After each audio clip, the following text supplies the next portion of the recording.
Welcome, everyone, for your TCI update. I'm coming to you via Zoom, actually a pre-recorded Zoom, trying some new things out here. And this is your TCI update where we'll be covering crisis co-regulation and the post-crisis response. So before we get started, though, I'm going to assume that all of you have checked in with one another, but I have not checked in with Robin.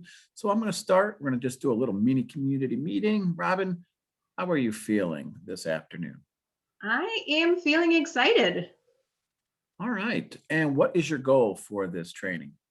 My goal is to articulate this information in a way that's useful for you guys, as well as keeping you guys engaged. So Excellent. And who might you ask for help with that goal? I'm asking you, Jerry. Gotcha. All right. Jerry, how are you feeling today? I'm feeling a little stage frighty. Just want to make sure that this comes off well for everybody out there. And what's your goal for the training?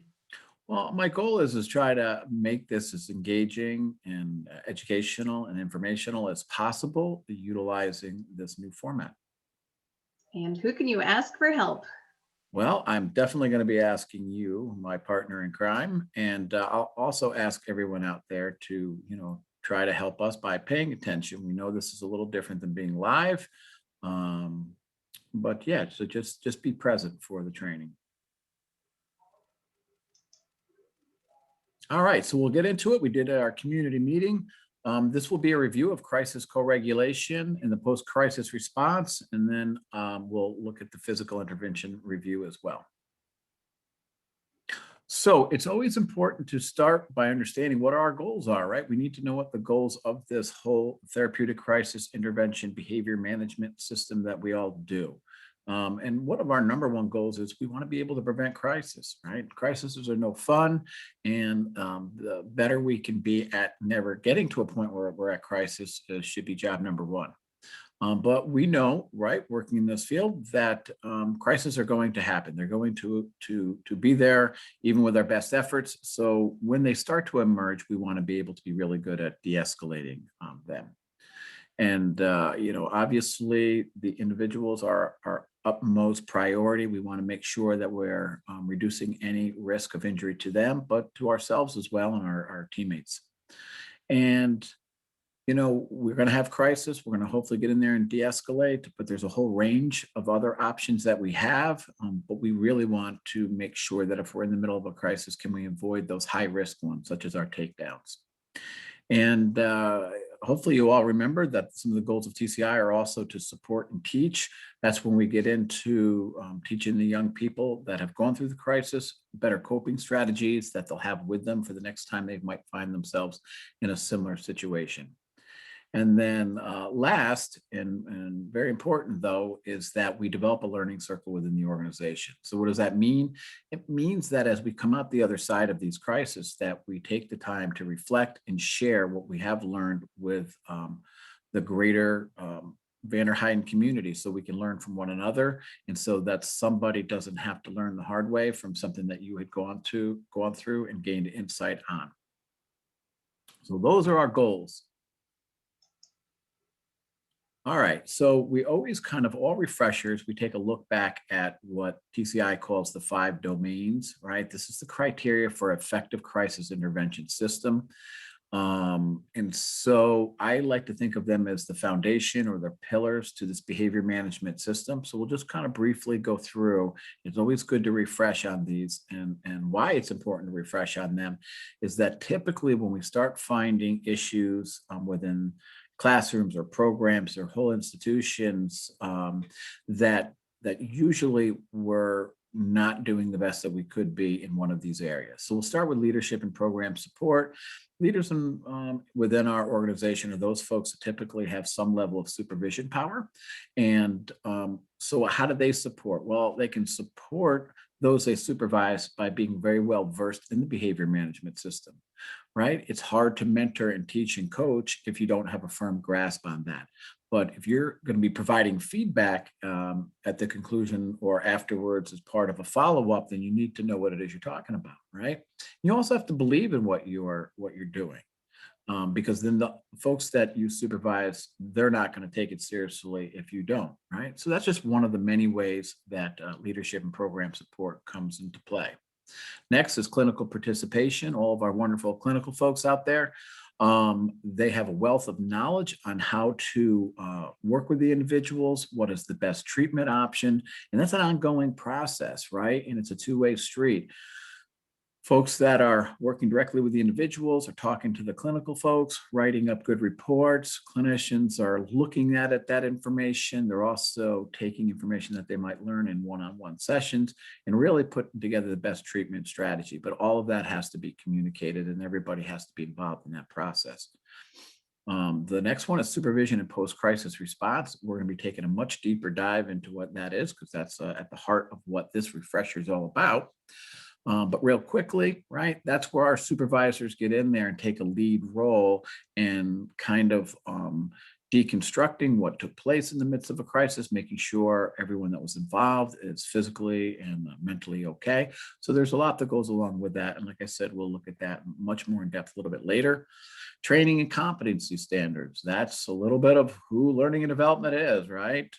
So Robert and I take what we do very seriously, and we're always trying to figure out ways as how do we take all of this information and help it help all of you to do what you do better every time, right? So that's why we have to stay refreshed. It's a nuanced, complicated thing. So we're always trying to hold ourselves to a high standard and making sure that we're testing you folks and making sure that we're answering questions and all of those good things. All right. And last is incident monitoring and feedback. Those reports that people write up, they're not just a writing exercise. We need to make them count. Hopefully, some of you might remember from our last refresher where we covered documentation, how important it is to write a good report, to include the right information, pertinent information, because that really kind of forecasts what may be the best new treatment for the individuals, right? So it tells us, looks for trends and patterns, right? So if we're writing good reports and we're giving feedbacks as supervisors to those reports, then everybody involved in that process learns something that we can grow from. All right, so hopefully you all remember the skills building pyramid. We're kind of up towards the top with our crisis co-regulation. And that is like we're on the heels of something big if we're doing crisis co-reg. So that is where a lot of what we're going to be talking about is going to be focused and centered on. Right. So what types of behaviors would you see when intervening with a crisis co-regulation? Pause to reflect upon that. So hopefully, I think I heard some folks thinking at least the right answers, that some of the behaviors that you might see in crisis co-reg is it's kind of in that escalation to outburst phase where you might see somebody with clenched fist, pacing, maybe cursing, maybe a change in their facial expressions. So there's a lot of things that are going on that give us an indication that the person is really becoming dysregulated. So where are we? Like I said, on the stress model, we're somewhere between escalation and outburst. And that can be a big range, right? Where somebody just starts to, boil up until, somebody's just on the verge of maybe doing something violent, right? Where they pick something up and start throwing it. Then we would be in that outburst phase. So this is kind of our last stop in that crisis co-reg to get in there and try to get things back down to a manageable and safer space. So as we know, and it's really important for folks to remember that, we incorporate some of our sanctuary thinking and training, that there's a lot of trauma going on and potentially some trauma reenactment that is taking place at this moment when somebody's in a heightened escalated state, and that their responses may come from a variety of different places. And always try to remember that response usually has nothing to do with you, but it's just a pain-based behavior, right? And there's many different ways. And for each person, that could look different. So somebody is really escalated. There's things that are going on with them inside, and they might have an impulsive outburst. That's the person that might pick something up or start cursing and yelling, or they might become very aggressive, right? And moving towards anything that's around them and becoming aggressive. Some folks run away. Somebody might start hurting themselves, turn it on themselves. They could just become extremely defiant. Their ability to regulate their emotion, right? They might have this reactive, right, aggression where they have that emotional flooding going on. And like I said, this all could be a trauma reenactment. So it's important that we keep in mind that some of the things that we see on that stress model between escalation and outburst is most likely rooted in the pain-based behavior that's kicking in. So what to think, right? It's that self-awareness, right? It seems to come from everywhere because it really does begin and end with us, those four questions. And hopefully you can all know them by now. It's really important because it is the how are we feeling is one of the most important questions as you're about to enter into a crisis. Because if the answer is I'm not feeling great, I'm really angry, I'm angry at this individual, then we need to kind of be looking at extracting ourselves from the situation. And hopefully our team members are also noticing that and they're tapping us out. It's really not necessary to go on to the rest of the questions if you're not ready to deal with the situation. However, if you are and you're thinking, I got this, I have a good relationship, I know how I can handle this, then we want to start thinking about what does the young person feel, need, or want, right? Because if we can answer or meet one of those, then we've de-escalated the crisis, right? And we're always looking at that environment and what can we be doing. It's one of those things that we have power and control over, so we can manage that. We might be able to de-escalate this highly escalated situation. And with all that comes our adult response once we've answered those questions. So we're on the heels of this. We also want to have that positive self-talk. Look at this is right. This person, I care about them. They're becoming right unstable, but I got this. Right? Those are the things that we want to do. Right? There's the what to think, what to say, and what we do. And these are our tools during crisis co-reg that we're covering right now.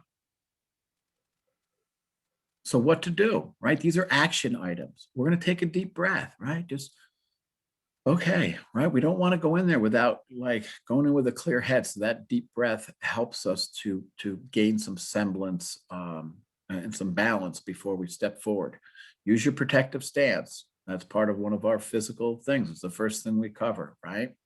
We might want to step back, give that person some space, right? Keeps us safe and it lets them know that we're not moving towards them. We're actually backing up and giving them a little bit of room. And often we find that just giving the situation time can go a long way. That person might be able to help, right? You might be doing some crisis co-reg where they're seeing you be calm, given a little time, they might start being able to come down themselves.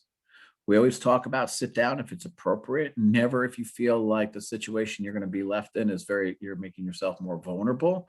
But it's certainly, if you see the opportunities go, remember that's part of your professional dynamic risk assessment.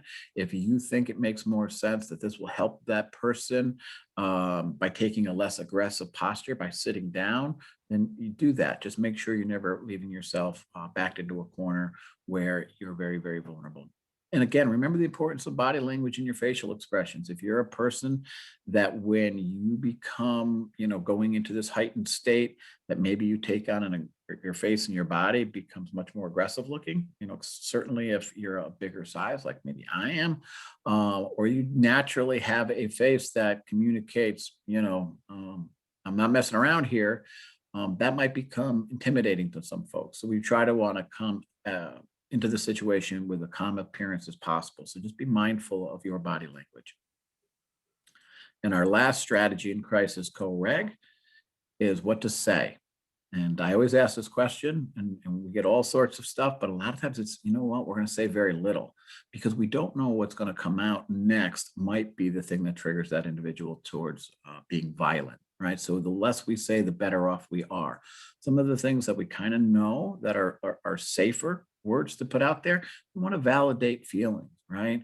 We understand, right? I understand that you're having a tough time right now. I can see that you're really struggling, right? Encourage positive behaviors, right? When you've been here in the past, you've done a great job of kind of working with me to kind of de-escalate. I'm hoping we can do that again. Talk about desirable outcomes, right? I know we can get through the other side of this, right? I know you have it in you to do that. And it's okay to offer an apology. An apology does not mean that you've done anything wrong, but I'm sorry that you're feeling so down today, right? That doesn't mean you did anything wrong, right? But you're just just you feel bad that that person's going through what they're going through. Okay. Remember the importance of tone of voice. For those of you that remember we've always had it as a bonus question, right? It's 55 is our body language, 38% is our tone of voice, and only 7% of the words coming out of our mouth, right? So make sure our tone is one that is calm and caring. So intervening using crisis correct. The goal is not to solve the problem. We think that in that heightened state, oh, I'm going to go fix this. If I can just solve the problem for them, then everything will be okay. This is not problem solving time. This is trying to get this situation to be less violent, right? We want to get that person to a calm state. Nobody's going to be thinking or fixing or solving any problems when they're at a level 10, right? Our only goal is to get them to calm back down to a space that hopefully then we might be able to focus at what was the root cause of that problem. If the situation turns violent, right? And God, we hope not, but if it does, these are some of our options, right? Eliminate one of the elements of a violent situation. Hopefully you all remember what that is, right? Right? It's a weapon. If there's a weapon somewhere, we want to make sure we remove that. If there's a trigger to violence, we want to be looking at removing the trigger. If somebody is the target of that potential violence, we want to get rid of that target. And then there's that motivation. What is going to cause that person to be motivated to act in a violent way, right? So if we can decrease the stress or the motivation, any one of those things will make a violent situation far less violent and more manageable. So remember that. Make a directive statement that clearly communicates that violence must stop. Remember, directive statements are one of our behavior support techniques that should only be used in those situations. Because if we overuse it, then it'll lose its effectiveness. But you want to make sure, right? I need you to put that dangerous whatever object thing down because I wasn't able to remove it earlier, right? So just make sure you're doing that in a fair or in a firm voice that kind of really clearly communicates that I'm at negotiation here. I need you to do this thing. Okay. Use releases. We do those. We'll be covering those later on. Our various releases. If somehow you were grabbed or anything else, use your release. Get a safe distance and go into your protective stance. If possible, right, you'll have to make the determination, leave the situation and get assistance, right? And employ physical restraint techniques. Again, always being the last resort and always thinking about them on what is the least intrusive kind of physical intervention can I be using here? We don't or shouldn't be thinking, let me just go into a two-person takedown when there are other options that might be available to you. All right. So always, always, always be assessing risk, right? So what I'm going to cover now, these are times that even though a physical intervention might be warranted. And when is it warranted? One of the only times that it's warranted, right? If the person's in imminent risk or danger of hurting themselves or somebody else, right? That's the only time we should be stepping in and employing a physical intervention. But there are times when it's even warranted and meets that criteria that we should also not do it or not step in, right? If we don't think we can control the young person safely, because remember, at the heart of why we're doing it is to prevent them from hurting themselves or others. So if we can't do it safely, they might get hurt in us doing it. And what are situations that are like that? Well, maybe your size to their size. They're just twice your size, and doing it, you're most likely to get hurt or you're going to hurt them because you're not able to do it correctly because of that size differential. If we're not in control or too angry, right? If we didn't bother asking ourselves that first question of how we're feeling and we step in and we're too angry, then there's a good chance we could hurt that person because we're not in control of ourselves.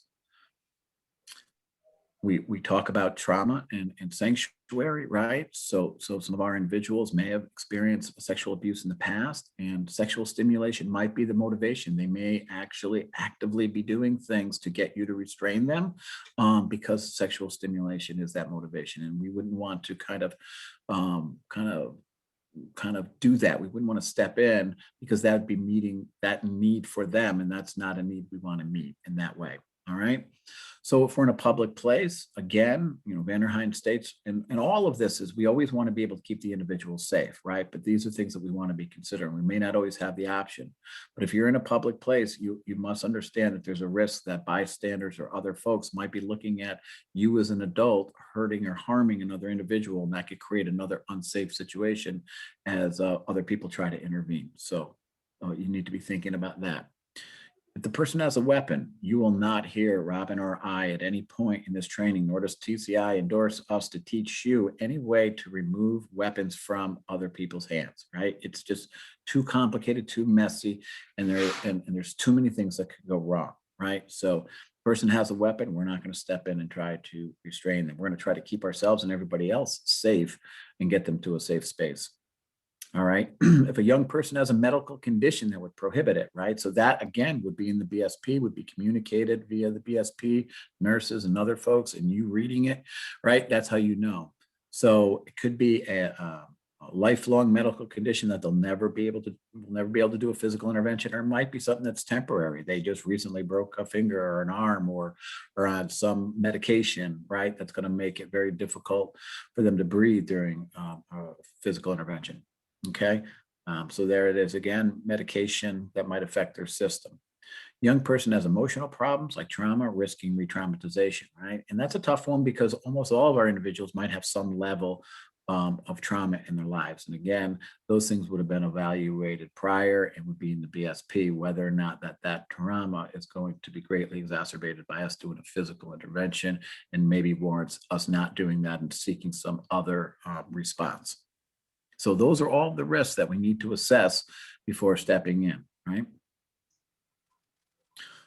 Again, big warning signs.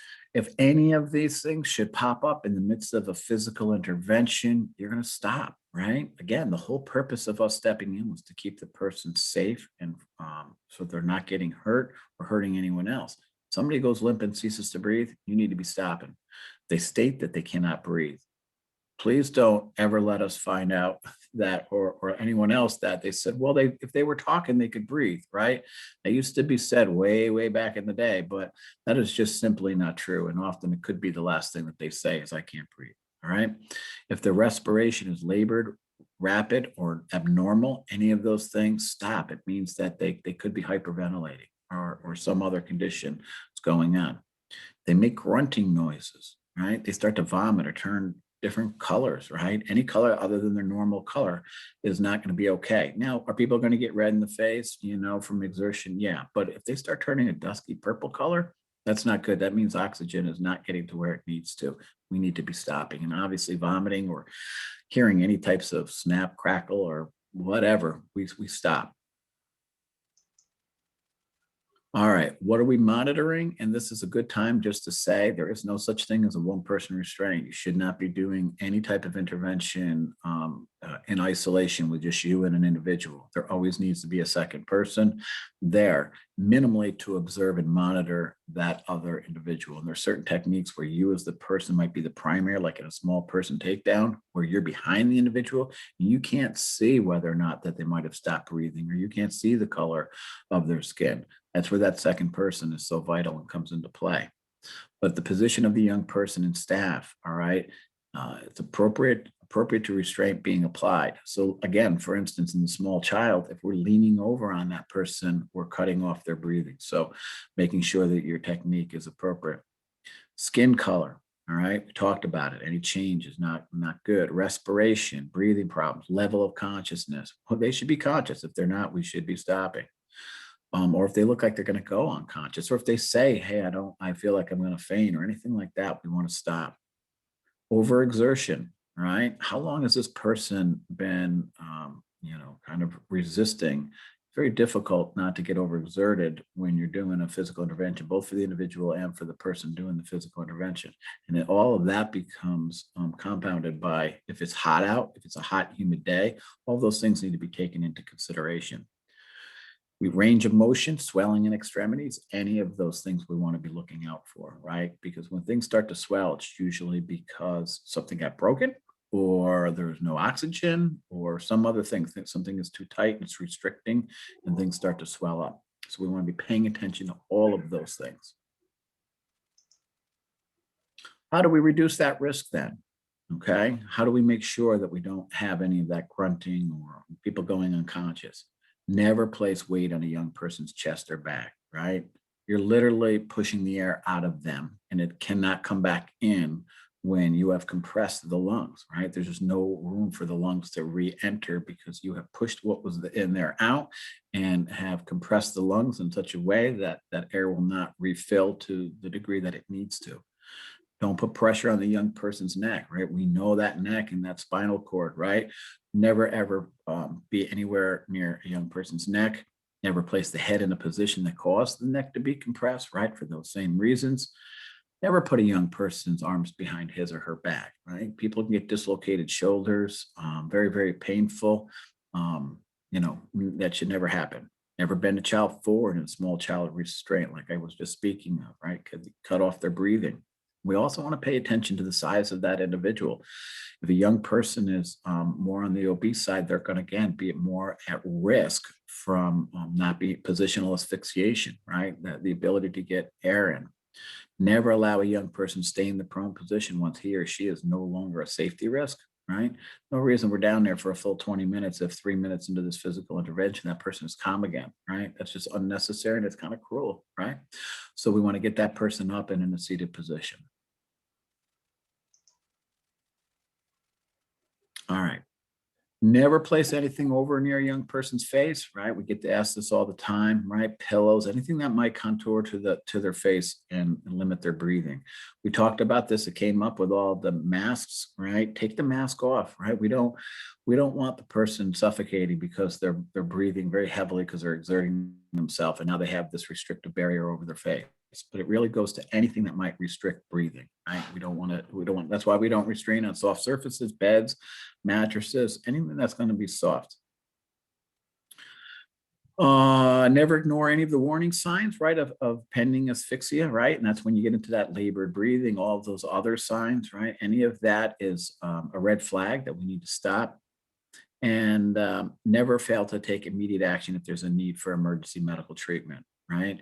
Sometimes people might think, oh, geez, they're going to probably be okay. And I don't want to do that because maybe I'll get in trouble or anything like that. I don't know what anybody's reasons are, but if you think for a moment that this person needs to be seen, our nurses really should be seeing everybody after physical intervention anyways, but sometimes they might need to have, hospitalization, right? We don't want to wait on anything if we suspect hey, maybe there's a neck injury, right? Or maybe on the way down they hit their head and they could have a concussion, right? We need to have all of those things kind of looked at immediately.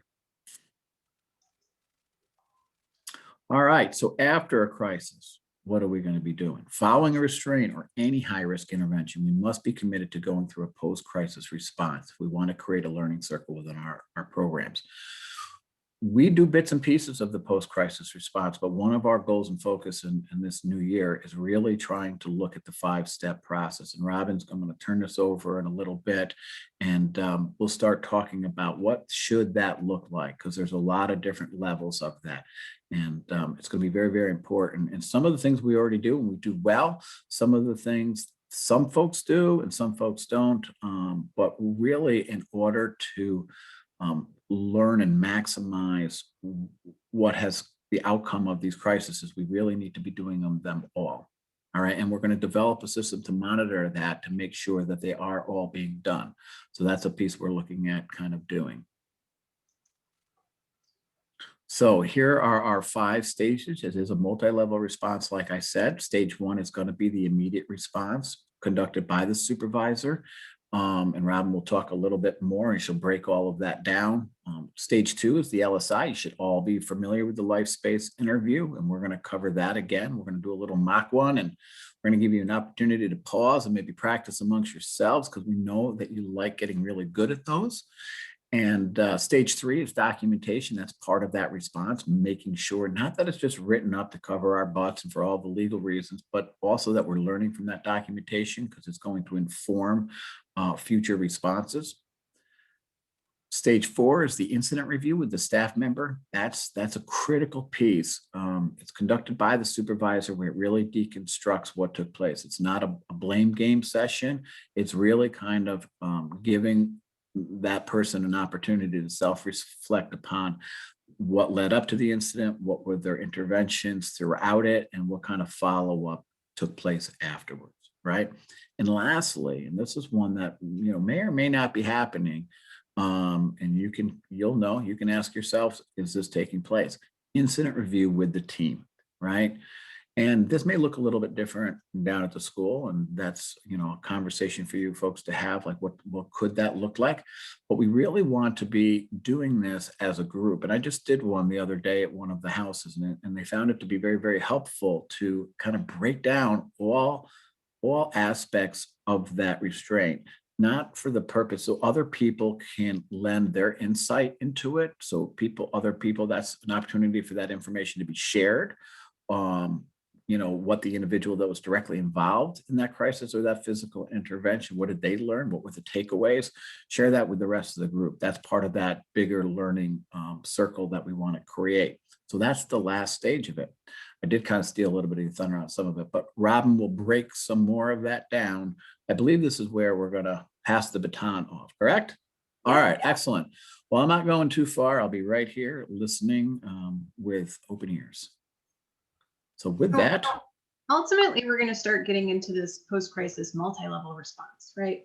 And it really embraces our sanctuary commitment to social learning, where we're recognizing that we can learn a lot of good, valuable information that will be useful in our everyday practice if we just take the extra time to sit down and look at what happened, right? So I really want to preface this by saying that there's value behind doing this process. It will ultimately help us create better behavior support plans. It will help us fine tune our skills and strategies that we're using and really get us to a place where we're really focusing on that very first goal of the TCI system, which is to prevent crisis, right? And when you prevent crisis, that leaves room for all the other good stuff, right? So I first want you guys to take this opportunity to think about a crisis that maybe kind of stands out in your mind, something that was maybe heavy for you or a difficult time for you to go through, and think about these questions. So Jerry and I are going to kind of see how it goes. So Jerry, I'm hoping that you have a memorable crisis in mind, and I'd like to see if we can sure. questions. So how Yeah. did you feel during and immediately after the crisis? Well, I'll even back it up a step of how I was feeling as I realized that I was about to enter into this. The individual happened to be a very large young man, and the other young man, one person very quickly punched the other person, and that angered the very very large young man, who was a big boy. And I immediately was started asking, was filled with self-doubt. I had some of that negative self-talk going, geez, I don't know if I'm going to be able to intervene and do this successfully, right? And thankfully I had some good people around me, and we were able to quickly, assess. We did a lot of, talking, but my adrenaline went through the roof as this person continued to push forward, trying to get to the other individual. And we made a decision that we were going to, do a standing restraint. But what I was feeling through it was a little bit of fear and heart racing, and really had a good relationship with this individual, and was concerned for their safety, but also for my safety and the safety of the folks around me. Hmm.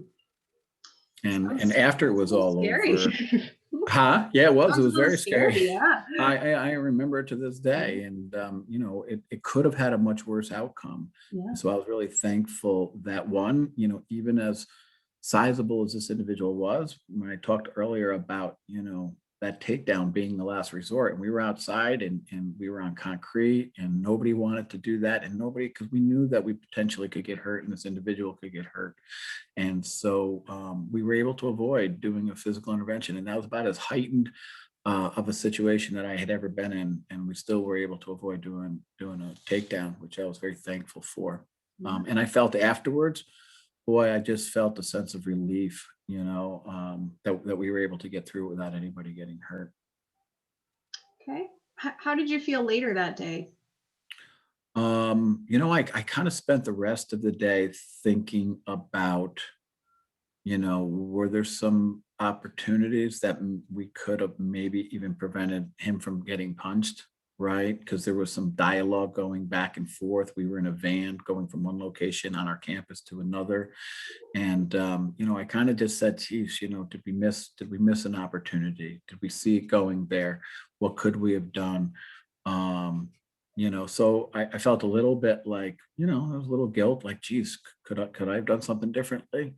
Yeah. Um, but I did feel relief as well that we didn't end up again being in a space where this person needed to get restrained. So there was relief as well. How about 3 days later? What were you feeling? It's interesting because all of this I remember very well, even though it was going back quite a few years. And I do distinctly remember days later kind of really thinking about the relationship that I had built with that young person, and really wondering if that is what helped that individual not take it to the next level where we didn't have to do a takedown. Like, I think that all of that proactive work, of spending time with that individual and investing into them, it was really him that saved us, because I think he had enough respect. He was angry, but ultimately had enough respect that he was aware that if he took this again to the next level, that a bunch of us could have gotten hurt in it. So I thought about that. I thought a lot about the dynamics that go into that level of crisis, and it was just thankful of that investment of time that I had spent prior.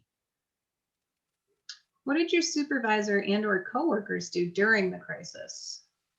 I'll have to say my supervisor really was not even aware, because there wasn't that post-crisis response, that five-step level. There was no breaking down, no deconstructing it, with me. But I was a supervisor, and the people that I supervised, I was with them, and so we were able to process that together.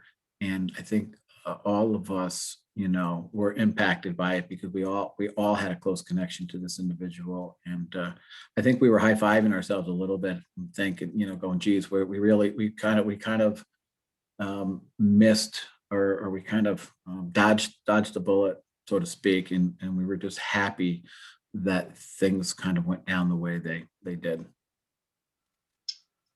And what do you wish your supervisor and or coworker did? Is Well, there I honestly, because like they didn't do anything, so I really wish they had, or I wish the system were in place that,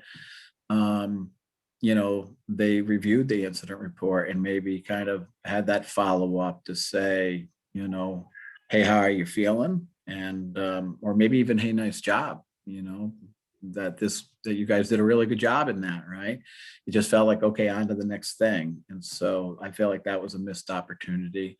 I know I certainly thanked and applauded my coworkers, and also the people that I supervised that were involved in that. But I wish my supervisor, I wish, it's always nice to hear that from somebody that's above you. Yeah, especially since you had mentioned that you had a level of guilt about it. So to be Mhm. able to have someone to bounce Yeah, those thoughts out absolutely. off of would have been helpful. All right. Well, thank you for sharing. Now, hopefully, you guys can pause the video if you want to, and take a minute and do this same exercise with the folks that you're with, because this is going to help us really dive into the importance of this post-crisis response system. So go ahead and pause now. We're going to hold our breath until you come back to us. So make sure you do it.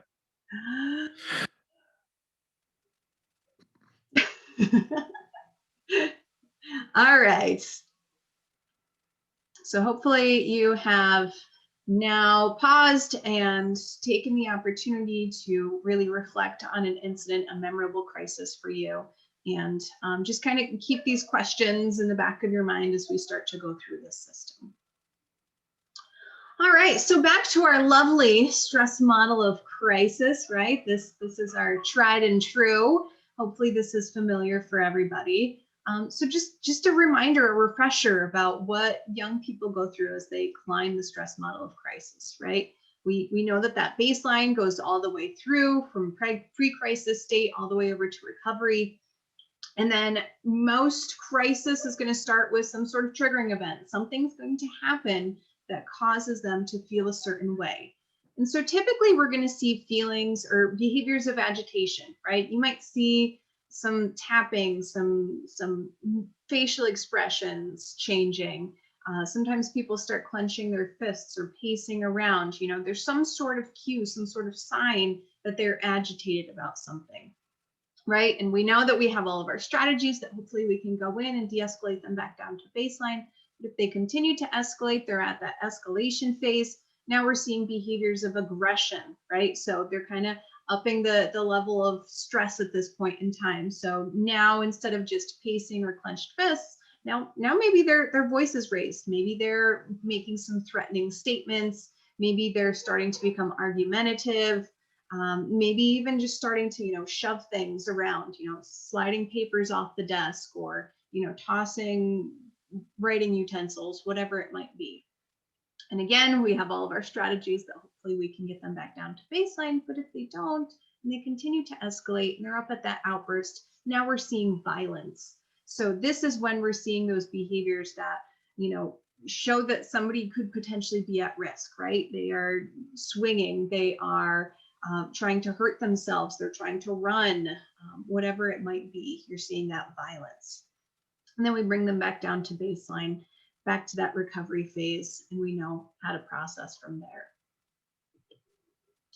Now, I did that review of the stress model of crisis because we also can use the stress model of crisis to look at what's going on for staff members.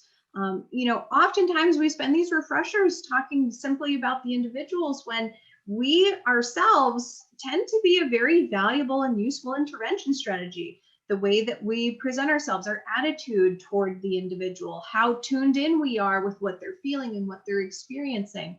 And all of those things can be taxed when we're experiencing these crises, because we ourselves are going through something as the individuals climb that stress model of crisis. So we, at that triggering event, you might start to have some anxiety going on, right? And think about things that could potentially be causing that anxiety to increase. You know, as Jerry was describing this young man who was very large in size get punched, you know, my anxiety was increasing because I know how stressful that situation could potentially be.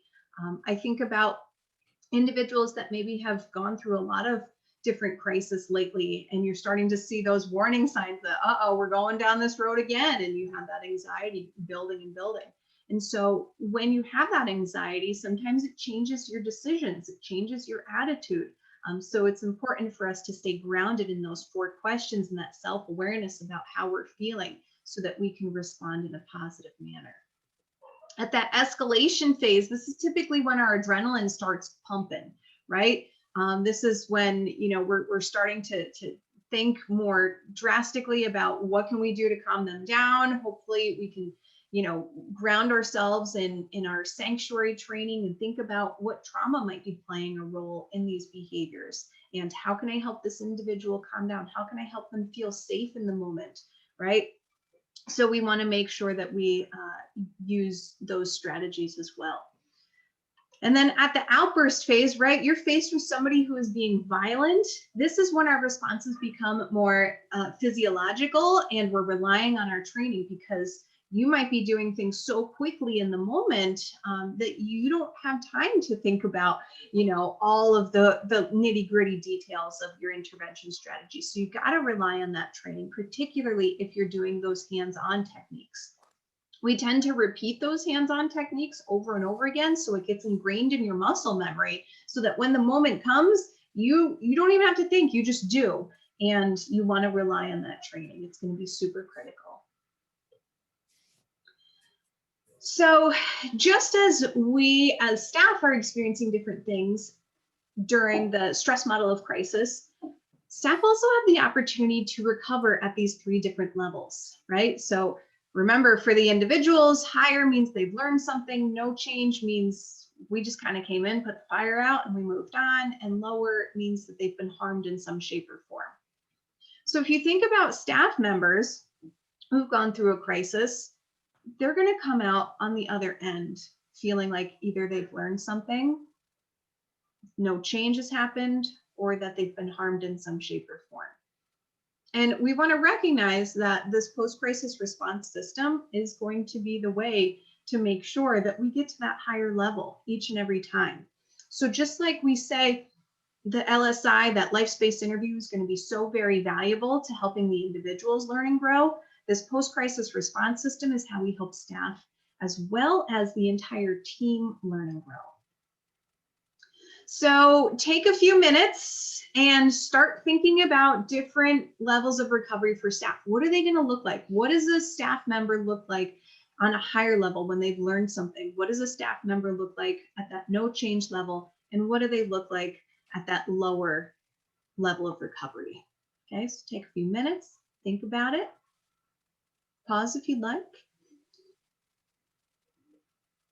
All right. So at a lower level of recovery, some staff may find that they blame themselves, right? Jerry, you kind of mentioned that a little bit, talking about the crisis that you've experienced, that maybe there was something you missed or whatnot, and that's a very common feeling for staff members to feel like maybe they could have done something differently, or maybe if they tried a different technique, there could be a lot of blame.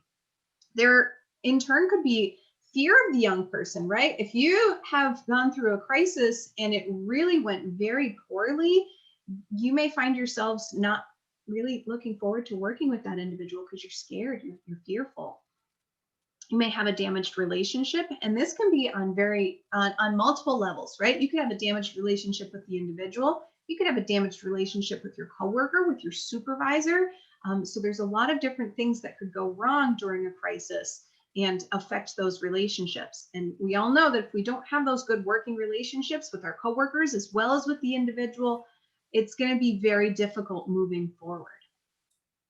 You may have some physical problems, sleep disturbances, headaches, just really struggling. You may end up denying any sort of problems, like maybe you have been drastically affected, but you're just not willing to admit it. And for some people in extreme cases, they recover at a level that's lower and they're unable to continue working in the field. They kind of say, this is it, I've had it. I can think of one very distinctly where it was a incident, a restraint that just went so very badly. The staff got very hurt in it and they walked off the job and never came back. They never looked back because it was just too much for them. So we don't want that to happen, right? That's not a good thing. No change, right? So some staff may deny or minimize the problem. I'm sure each and every one of you have experience with a staff member that went through something really crazy, and afterwards they're like, it's just part of the job, no big deal. And that's minimizing the incident, right? When you go through a crisis, whether it's part of the job or not, you still got to take the time to process it. Don't just minimize it or deny it. There may be a delayed reaction, right? So maybe immediately afterward, they're fine, but a couple of days later, it really sinks in and hits them what they went through. Some staff members return to work before they're ready, and some just accept restraints as part of the job, just routine. It's another day, it's another dollar, right?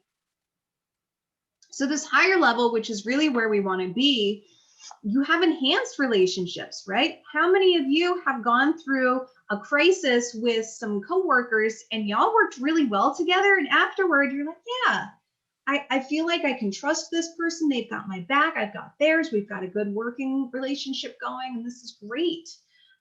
Also relationships with the individual, right? You did a killer LSI, you really feel like you connected with them, you got through, and you're set for another day. For some staff, they start to understand crisis dynamics a little bit better, right? So, recognizing that, TCI and what we're going through and really the whole system of what we're working with is complicated, and it's not, something that you're going to be born with. These are things that you need to learn over time.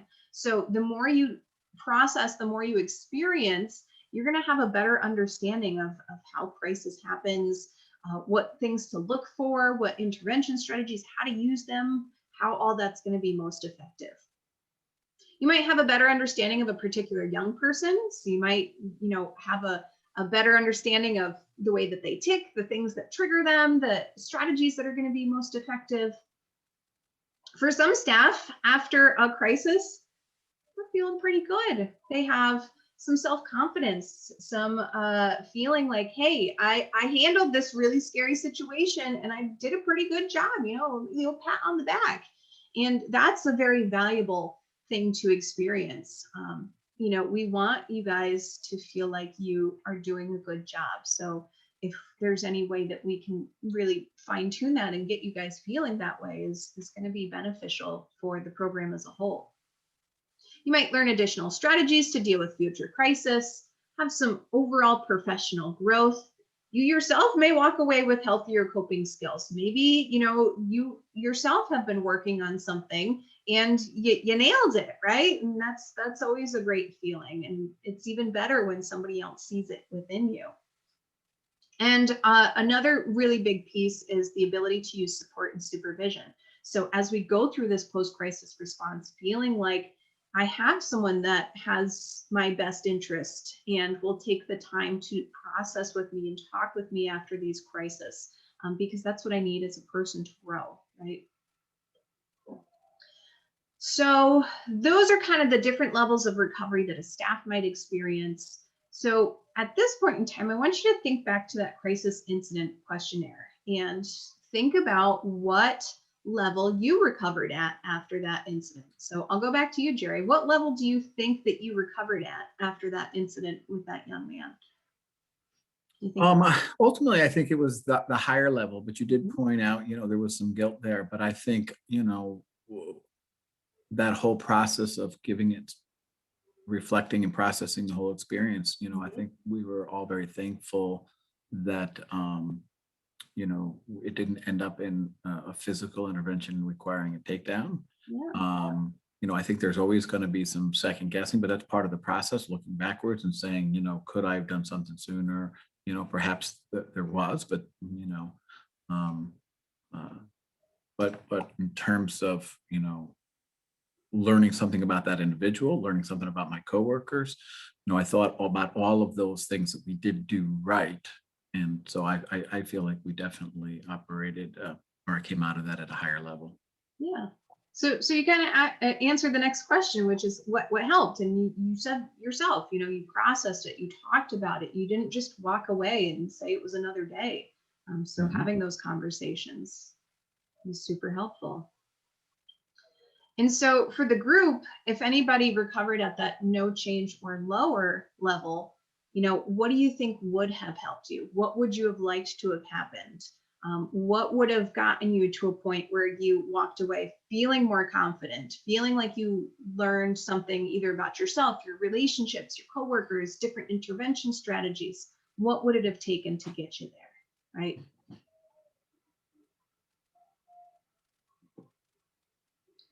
All right, so here is our post-crisis response. As Jerry mentioned, it's 5 steps, right? So typically what we're kind of finding as we're training this to folks is when folks hear the term post-crisis response, they automatically think of this first term and they think that this is the only piece of post-crisis response. So at least there's something that we can work off of here. We got a foundation. So this first step is that immediate response. So this is typically done by a manager, an AOD, really somebody in a supervisory position. And so what's happening is they're coming in and they're assessing your emotional and physical well-being, right? So you just went through a pretty high risk crisis, right? It might be a restraint. It might just have been, an incident that you were able to handle and didn't end up being a restraint, but still it was pretty high risk. So they're assessing your emotional, physical well-being. How are you feeling? How are you doing? They're going to determine if the group needs extra support, right? So, looking at what happened, does the group itself need additional support in this moment so that we don't wind up in this situation again? They're also going to set up a time to conduct an incident review.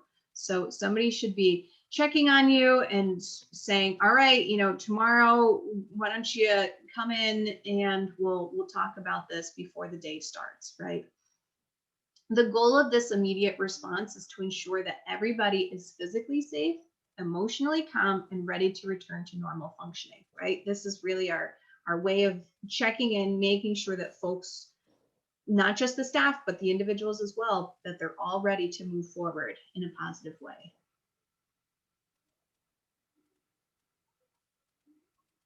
Stage 2, the life space interview. So the life space interview, right? We all should be fairly familiar with this. We have done this a number of times as a refresher topic where we've really focused on it. So it should be a review. So a reminder, the goals of the life space interview, right? So we're returning the individual back to that baseline functioning. We might need to clarify the events. So because we're going to clarify events, it's important that who is doing the life space interview was involved in the incident, right? Oftentimes, we have heard that, clinical folks are brought in to do the life space interview, but if they weren't directly involved in what happened, how are they going to clarify events? They're just going to take the one side of the story. So it's important that, whoever's doing it has some sort of role in the incident. Also, in order to repair and restore the relationship, it has to be the person who was involved. So taking the time to talk it out with the individual. Also, the biggie here, right? Teaching new coping skills. We want to set the individuals up for success. We want to make sure that we are doing everything within our power to try to help them learn new ways of handling their feelings, right? It's okay to get mad, but it's not okay to punch somebody in the face. So we need to have some strategies, some skills in place so that we're not doing that. And of course, we're going to reintegrate the individual back into the program.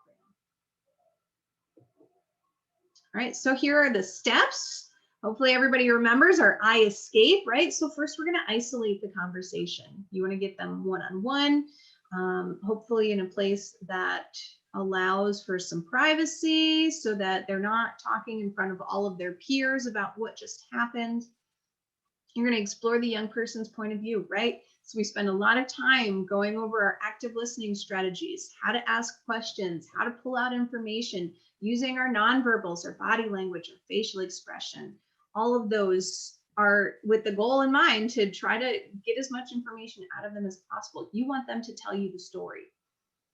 Then you're going to summarize the feelings and the content. This is how you make sure that you heard all the information, that you have a good idea of what they're referencing. And then you're going to connect feelings to behavior, right? This is that little bit of a fill in the blank, right?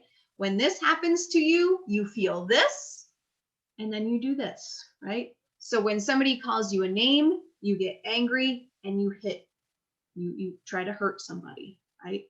And so we want to take the time to do that connection, because this is our opportunity to get a little bit of buy-in, to help them understand that this is a pattern for them and that those behaviors are not helping them achieve their goals, right? If their goal is to go home, they can't be hitting people. If their goal is to graduate school, they can't be walking out of the classroom. If their goal is to go to college someday, they can't be flipping desks because they won't allow that sort of thing, right? So that is how we get that buy-in. And so that leads us into those alternative behaviors. What can we do instead when we get angry, right? Because there's always going to be someone who's going to try to tear you down, right? So you're going to get angry from time to time. Got to have some backup plans. Come up with a plan, practice that new behavior, do a little role play with them, just like we make you guys do role plays, because that's the best way for them to get a little bit of practice about what it's going to feel like, what things they're going to say, what body motions they might need to do. And then once they're feeling comfortable, confident with that new plan, enter them back into routine, get them back into the swing of things. Hey, Jer. Hey, What do you think? Should we do a life space interview for them? sure. You want me to be the big person? You be the young person? Here. All right. All right. So we're going to walk you through the I escape. So here we go. So Robin, first I want to thank you for stepping into my Zoom room where it can just be you and I assure you there are not 60 other people watching in on our I escape together. Are you sure? Because I feel like there's a lot of eyes on me right now. I know, I get that at times as well, but I'm pretty sure it's just you and I here in this space. Okay. All right, because they've all paused.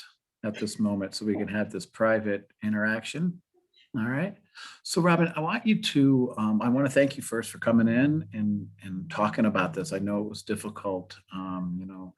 It did happen late last night. And so, it seems like you're in a better space now to talk about it. So thank you for doing that. And I know this might be difficult, but I really wanted to, I know I was involved in it and there were some pieces that I'm aware of, but it's real important for me to kind of understand the whole picture. So if you could you kind of start at the beginning and walk me through, everything that took place leading up to what unfortunately ended up in a physical restraint.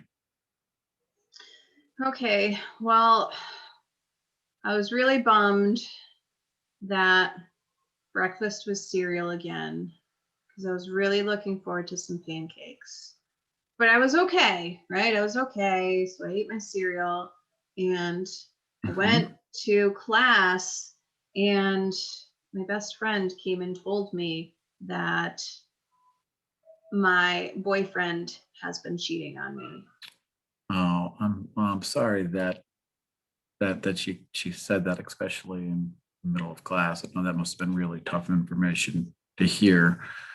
I don't even know if it's true at this point, but either way, to hear that, it sets the mind running, right? Yeah. I mean, I was really looking forward to having a good day. And then first thing, bam, I get this really bad news. So I was really upset, and I kind of lost my mind. I all I could think of was I needed to talk to him. I needed to hear it from him. I needed an explanation. Mhm. So I stormed out of the classroom and I went to go find him. So I don't know. I think I might have been shouting his name in the halls and just going from class to class looking for him. And I finally did find him. I found his classroom, and I tried to get him out into the hallway, but you were there and this other safety team were there, and it just got ugly. It just got ugly. Okay. Um, well, I am sorry that all of that happened. But what happened after that? I know I came in and right, I came in and right, like you said, right at around there. Yeah. So how else did you see things kind of have Well, progressed from there? so I was in the doorway of the classroom, and I was trying to get him to come out, and ugh, this is so awful. He I know. he said, I never wanted to be with you anyway, and your best friend is way better. So Mm, that's when I yikes. knew it was Yeah. true. It was true. And I mean, I certainly understand you being upset and hurt by that. yep. And I mean, he was in the classroom. I mean, he had you and the other safety team to protect him. So, you know, he he clearly was just saying it to get me riled up. And I started swinging to try to get at him, and I think I hit you in the process. And I'm sorry. I hope you know I didn't mean to hurt you. Oh, I know we have a good relationship, and I knew you weren't. I knew you weren't yourself right then. There was a lot going on, so don't worry about that. I'm okay, and I appreciate the apology though. That means a lot. Um, so then what So happened? I swung at you, and you let me go once, but then I think I hit you again, and that's when you guys put me in the restraint. Right. Okay. All right. So that's a lot, right? I just want to make sure that I got everything right the way it happened or the way you saw that it happened. You were kind of had gone to class and um, somebody that you were kind of close to came up and told you that your boyfriend was cheating on you. Hmm. And you went out into the hallway and kind of yelling his name and kind of went to where his class was. And the safety team, myself, started coming into it. And he said some more hurtful things to you. And, in that process, you kind of like lost control of your emotions. It's when I got hit. And, again, you know, started to get that it's continued to escalate and we had to step in and do a restraint. That about right? Then Yeah, kind of cover it. yeah. Okay. Um, well, it's a lot. Um, what I think is important though that we learn from this, right? Because we're going to have different things like this, might not be identical, but things will always happen in life, right? And we can get angry. So it's important to understand and connect, like what were we feeling when we were feeling these things? What did we end up doing with those feelings? So it sounds like when you get hurt, right? When somebody disrespects you, um, is unfaithful. It makes you angry and causes rage, and that rage can turn into violence, right? Where you're hitting. Hmm. Okay. And the reason why that's important is that, when we start to feel those feelings in the future, we want to come up with more productive ways to respond to whatever's going on, right? Because there'll always be something, right? Life is full of challenges. It's how we respond to those challenges, right? That's what we have control over. So, what I want to try to do is see if we can think of some ways, right? That maybe looking back, we could have done something differently, something that was not violent, right? Do you think you can think of some things that maybe you could have done in that moment? Yeah, I definitely could have made some better choices. And what do you think those choices could have been? Well, I really like to write out what I'm You feeling. do. Yeah, you're a good writer. So maybe when I heard the news, maybe if I had just gotten out a piece of paper and started jotting things down rather than just going to find him. Yeah, I love that. All right, writing. And that's something that you could have done in that moment, right? Even in Mhm. class, that's something that's a great option. Okay. Um, let's say you weren't, that situation didn't happen and you weren't in class and it might have been, just see if you can come up with at least one other that you could use, you know, if that opportunity, maybe you didn't have paper on you.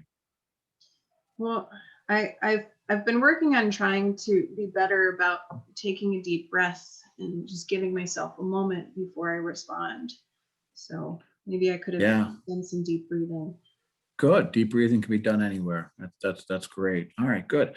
Normally I might push for three, but I think you came up with two excellent ones. So I think that that's enough. I think both of those, right? You can use both of those in a lot of different situations. So, what I'd like to do, with your permission, is do a little role playing. I know it might feel a little Oh, funny, it's so but cheesy. it is a little cheesy, I know. But if we have fun with it, right? It gives us an Right. opportunity to practice our acting chops, right? Okay. So let's see if we can have some fun with it, but also learn from it because I really believe that practice, right? When we practice something, when we find ourselves in the situation, because we've already done it once, that we might be able, it might come back to us a little bit more readily, right? We've prepared Mhm. ourselves mentally for this response. So, what I'm going to do is I'm going to be that person that comes to you and tells you this awful news, right? And what I would like you to do is which response do you want? Do you want to do the writing one? Because we'll just go with the same scenario. You're in class and you have that Yeah. as an I'll option. do the writing one. All right. I think that's a good one, right? And you know what? You could actually do both of them. You could take a deep breath and then write too, Mm, right? So you don't you're have to so be limited to smart. just the one. Yeah. All right. So I'm going to be that person. I'm going to come up and we'll go through it. Take us a couple seconds. Okay. Right? Hey, Robin, I heard that your boyfriend was been cheating on you, right? What? How do you feel about that? Like, Are I you can't believe it. serious? Everybody's talking about it. No. Uh-huh. What are you doing? Oh, that I'm, doesn't bother you? Oh, well, that it wasn't the does, but reaction. I'm gonna write about what I'm feeling. Wow, that wasn't the reaction I was expecting. You're pretty strong. I would have been really upset. All right, nice job. Thank you. That was awesome. Bravo. All right, so here's the deal, right? We're going to be changing classes soon, or and you're going to probably run into him, right, in the hallways. I just want to make sure before we kind of you go back in the program that you're going to be okay with that. If not, we can try to figure out something else, so we can avoid any kind of contact, or we could even maybe set up a mediation later on so the three of us can talk. Yeah, I would appreciate that because I'm just worried he's gonna say something again. Okay. All right. Good. Well, that's brave of you too. So we'll try to have in the very near future, we'll get everyone together and we'll kind of talk about that. All right. So we'll make some adjustments for now, but you are ready to go back. To class? All right, Yeah, excellent. Thanks, Robin. I appreciate you coming in. you're welcome. All right. Okay, folks, there it is. I There it don't know how is. long it all took. And we just want you to know that iEscapes, I don't know, maybe that took 8, 9 minutes. I'm not really sure. But they don't have to be super lengthy. They can be sometimes, depending on the level of crisis, it could be something, it's a conversation in the hallway that you have. Again, the more serious the incident, the more time that you might need to invest in it. But what we do want to make clear is that it's important for it to be confidential, that it's out of the way of other people, because who's going to want to talk about something that was uncomfortable or potentially painful or embarrassing when there's other people listening in? Um, and so it's important to have that conversation, like Robin said, by the person that was involved, because it's hard to offer that clarity if you weren't invested in it. And we also want to make sure that the person is ready to do it. So if it's too soon thereafter and they are really still struggling with some of those emotions, then we might want to give it some time. And it's also okay if you start to do the LSI and you realize that that person needs a little bit more time, you can postpone it to a later time. We just want to make sure it doesn't go so far into the future that it loses meaning altogether, that can't even remember what took place, right? So make sure you capitalize on it and try to find that window of opportunity that's best to have that conversation. All right. All right. So now it's your opportunity to practice. So hopefully you guys will pause the video, get yourself a partner or two, and do a couple of LSIs. Just go through it. All right. Pause now. Hey, Jared, do you think they paused the video?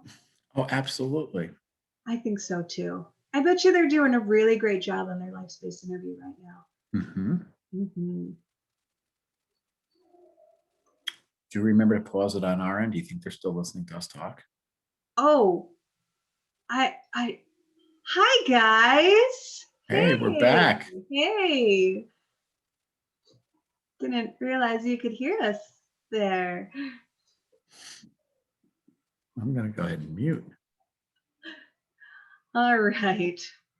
Back to our post-crisis response system. We have gone through stage 1, the immediate response, stage 2, the LSI with the young person, stage 3 is our documentation, right? So hopefully we're all familiar with how to fill out an incident report and any other documentation that might be useful for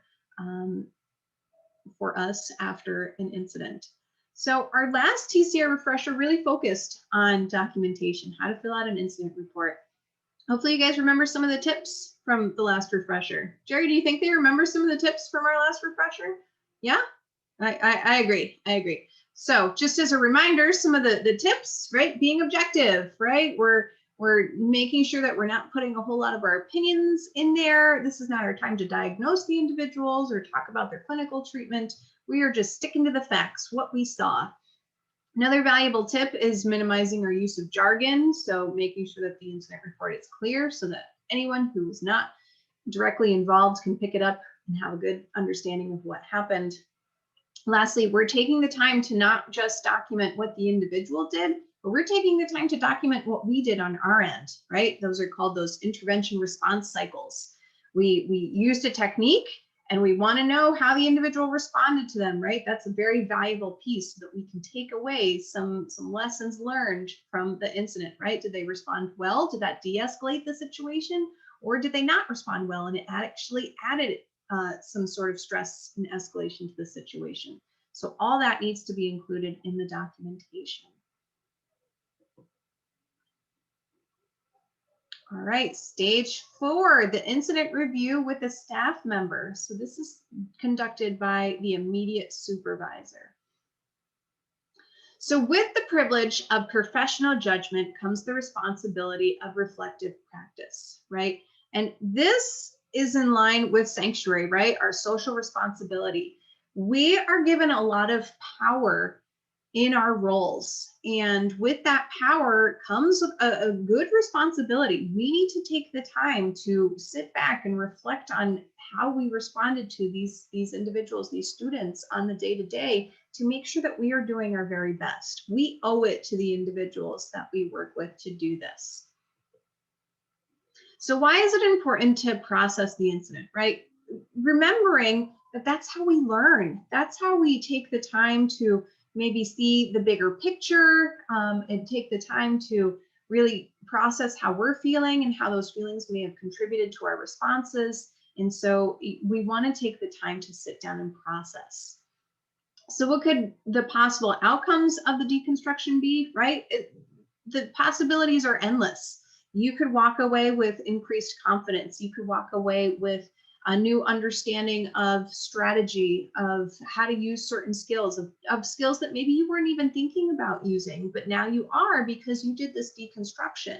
And so ultimately, that's going to improve our practice by we're going to be responding better in the moment. We're going to have this experience behind us, and it's going to increase our ability to respond in a way that's going to be more productive for the individuals. So what the incident review looks like, right? So first and foremost, when you are doing this deconstruction, it's recommended that you have the incident report that you wrote, as well as the individual's behavior support plan, right? Because you're going to use those two tools to go through what you did and see if they kind of match, right? So you're using the stress model of crisis, right? You're going through what was going on before, what the triggering event was, what the behaviors looked at like, and what intervention strategies you were using as they got to that triggering event, and so on and so forth. You're also going to use the 4 questions to reflect back on how you were feeling in the moment, what was going on with the individual, as well as the environment, right? Oftentimes, when you go back and you look at a crisis, you may miss things that were going on in the environment that were potentially contributing to the stress of the situation, the stimulation, and everything else, right? I always think back to some of the role plays that we do in training, and oftentimes, Jerry will crank up some music, or he'll have a lot of people talking, and it's always interesting to watch the staff member just have this tunnel vision and focus on the individual rather than realizing there are things within the environment that they can control that would reduce some of that stimulation. So it's important that we use those 4 questions to really dive deep into what was going on in the moment. So as I mentioned, we're analyzing our interventions, the young person's response cycle. Now, Jerry kind of mentioned this at the beginning, that this is meant to be non-judgmental, right? This is not a blame game. This is not your supervisor sitting down with you and telling you all the bad things that you did. No, that's actually the complete opposite of what this process is. This process is about, let's take the time to look at what you did and why you did it, because you probably had good reasons for doing what you were doing. And let's look at, did that intervention increase stress or did it decrease stress? Because if it's increasing stress, we want to next time try to use a different strategy. So this whole process is about learning from what happened. It's all about helping us fine-tune those skills so that we can be successful, right? I often equate TCI training to getting your learner's permit, right? You have enough knowledge to pass the test, but you're not quite ready to drive the car unsupervised. You need somebody to help you practice driving. You need somebody to give you feedback on what to do, as well as be an observer, right? Most of you probably took driver's ed or had a parent give you that feedback. And that's how you learn. That's how you get better at what you're doing. So this process is just like that. We need people to be observing you. We need people to be giving you feedback, and we need people to be giving you the opportunity to really look at what you're doing, why you're doing it, and think about if those are the best strategies in mind. So you're reviewing those strategies in relation to the behavior support plan. So kind of the idea is the strategies that you're using are hopefully the ones that are in the behavior support plan.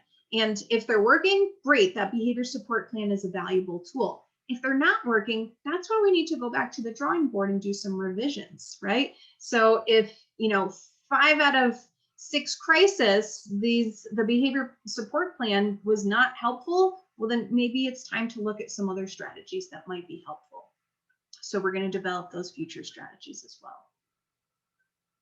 So you want to do this incident review with the staff member one-on-one before you do it with the team, right? Because we don't want the individual to feel like they're being targeted or to feel any certain sort of way. So we want to make sure that that review with the particular staff member is done before it's done with the team, right? Okay, so then we have stage 5 incident review with the team, typically facilitated by a clinician. All right. Jared, did you want to talk about this one? Sure. So I just had an opportunity to do this at one of the houses, and I think it was a very valuable experience and process. Um, I did a bunch of layers of deconstruction, and it was at the request of that particular house. Um, and it was great because people could see in the moment where some of the things, everything from the actual physical intervention, where they kind of had some missteps. And so they were able to identify that as potentially the reason why the physical intervention went sideways on them. So that was very helpful. But other dialogue came up. And so I said, okay, let's talk about all of these things together as one group. And so we really kind of, you know, pulled on that thread of what might have been going on with the individual. And one person would have a piece of it saying, well, he really started, when he was banging on the window, that kind of, and the other person, no, he was before that. And then we got all the way back to the fact that that individual had gone on a visit, had come back angry and upset from that visit. And so we really started to see that the individual had escalated over a period of time, and that there were other opportunities, and the group came to these, things on their own, realizing that, hey, maybe we could have done this. And, so we were able to ask questions of one another. And, it was also brought up that, potentially one of the staff members was not in a good space and, said some things that caused the individual to escalate further. And so we kind of had a conversation in and around staff burnout, looking at, is this a pattern of behavior for that staff, or was this, not like them? Kind of, maybe they've been working too many hours. So we were able to kind of move through the whole leading up to it, the actual physical intervention. And then we started asking the questions of, well, what did we do during the follow-up? And I asked the question, hey, has the LSI been done? What was the result of that? And we're like, no, we got sidetracked and we did these different things. And it was all okay, right? We had that honest conversation. There was no judgment, and people were able to own the different pieces of it.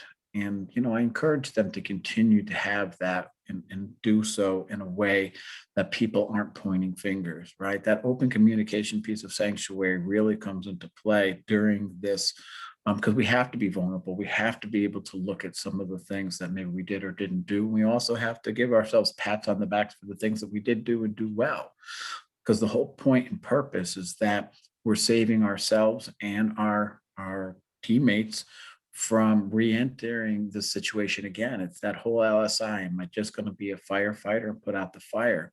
Well, if we're not processing this event as a team, and we shouldn't be surprised if, as a team, we make similar mistakes in the future because we didn't take the time to look at what they were and acknowledge them and come up with a plan. So in the future, we don't go down some of those same roads. And also what did work. So we can make sure that if they were random, things that had happened, that we now do them consciously in that situation because they produce positive results. So we really want to take an opportunity, and you want to figure out a way. And again, it's going to look different in every place. What it looks like to do a deconstruction in the school is going to look different in a house, or a cottage, or so on and so forth.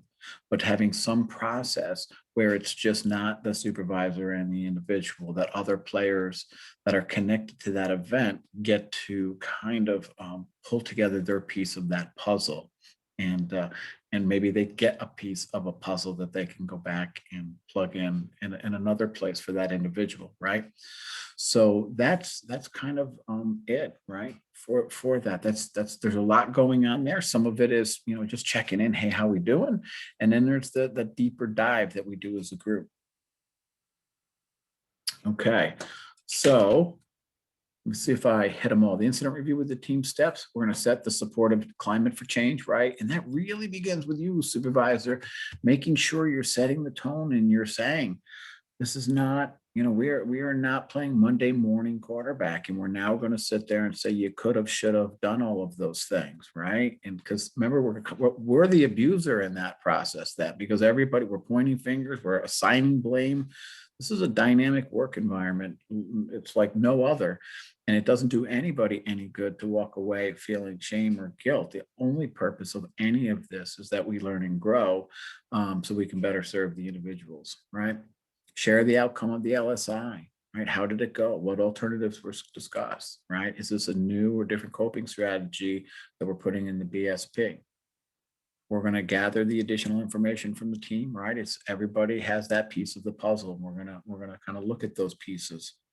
We're going to look at the environment. That was one of the things that had come out, that this individual, we had a conversation, does not do well in an overstimulated environment, easily gets overwhelmed. So that, coupled with the fact he was coming off of a visit with family members. And we also talked about, hey, did anybody check in with him when he came back and he started like maybe trying to find out what exactly happened?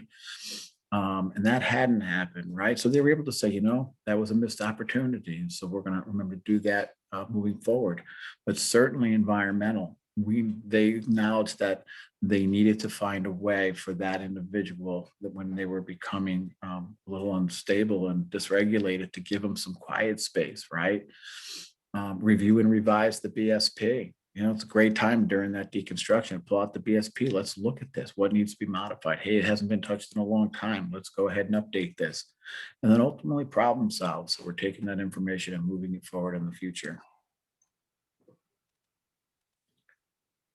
All right. The team review provides an opportunity for the entire team to learn, right? I think we kind of hit that, right? It's social learning, right? We are stronger as a team when we all have a say, we all have a voice, and we all have an investment in helping that individual, right? So I think there is only one other slide. And so this is just a little bit of a lead, because you're going to be seeing me around the corner. We'll be in the gymnasium, and we're going to be calling folks down to participate in the physical. So here is our standing caveat: participate only if you're physically or medically able to do so. I don't know you. I don't know what's happened to you. So you need to let us know. If you can't, pull us aside and say, I can't do takedowns, I can't do this, or I can't do that. We will tell you to make sure that you notify your supervisor that HR is aware of it, because all that needs to be documented. And a plan needs to be in place that if you're not able to participate in a physical intervention, if the need arrives, that there are the parameters that are covered for that situation. All right. Don't offer resistance. Some people like to get the game on. This is not world wrestling here. So let us, the instructors, provide any resistance. Take out the nunchucks, the Chinese stars, switchblades, right? Remove any objects that might cause injury. Most importantly, might cause me injury. I want to live to fight another day. Be appropriately dressed, right? We want whatever's supposed to be inside to stay inside, and nothing that's supposed to be inside on the outside. Practice only the techniques that are demonstrated, right? Those are our standing rules of engagement when we do this physical intervention stuff. So with that, I'll see you on a mat right around the corner. We hope you enjoyed your Zoom TCI refresher. At some point, we will put out a little bit of a survey just to kind of get your feedback about what you liked and what you didn't like. And it's okay, again, as long as you say what you mean what you say. Don't be mean when you say it. We would love to hear that feedback. We do like the opportunity to use, when it makes sense and is appropriate, this format. So we're trying to find out new ways to incorporate it. And again, just like that team learning circle that we're talking to you about creating, we also want to create it when it comes to training. What would you like to see more of? What would you like to see less of? If you'd like to see less of me or Robin, then we will not comply with that, but we will take that advice and we will dispose of it in the order in which it was received. No, I'm just kidding. If you want to see less of us, we'll minimize our screen and make our pictures smaller here for you. But anyways, there it is. All right, folks, bravo. Give yourself a round of applause. Thank you for whoever clicked on the links and got all that set up. And see you on the mat. Thank you all. Bye, everybody.